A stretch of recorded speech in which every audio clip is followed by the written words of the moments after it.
Bonjour mesdames et messieurs, j'espère que vous allez bien. On est déjà en juin et là je prends quelques instants pour vous parler de notre dernière assemblée, celle qui a eu lieu le 5 juin dernier.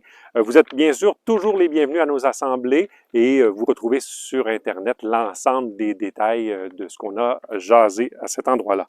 Alors lors de l'assemblée de juin, on a adopté un règlement venant à protéger le boisé de Verchères pour veiller à ce que toutes les activités qui s'y déroulent soient dans l'idée de protéger cet environnement unique et précieux.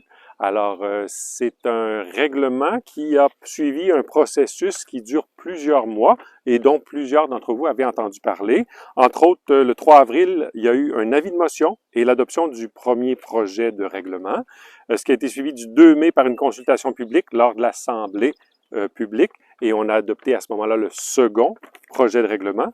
Le 5 juin, donc à notre Assemblée, on a adopté le règlement et le règlement va rentrer pleinement en vigueur au moment qu'on va recevoir le certificat de conformité au schéma d'aménagement de la part de la MRC. Alors, ça va permettre à notre boisé, au boisé de Verchères, de continuer d'être un joyau de la CMM.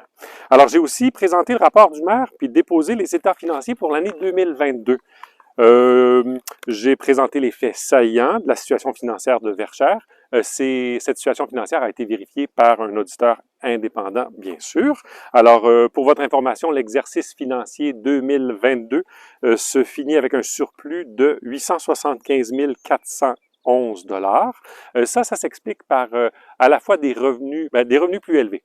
Ces revenus plus élevés sont principalement dus, entre autres, aux droits de mutation qui ont été plus élevé que ce qu'on avait budgété, et aussi avec les taux d'intérêt qui augmentent, nos placements nous ont rapporté plus d'intérêt.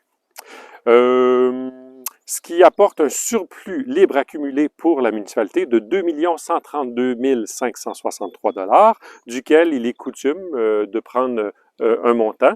C'est un montant de 500 000 qu'on a pris puis qu'on a réservé pour le budget 2023 afin d'amoindrir l'effet de la hausse générale des coûts de fonctionnement de la municipalité.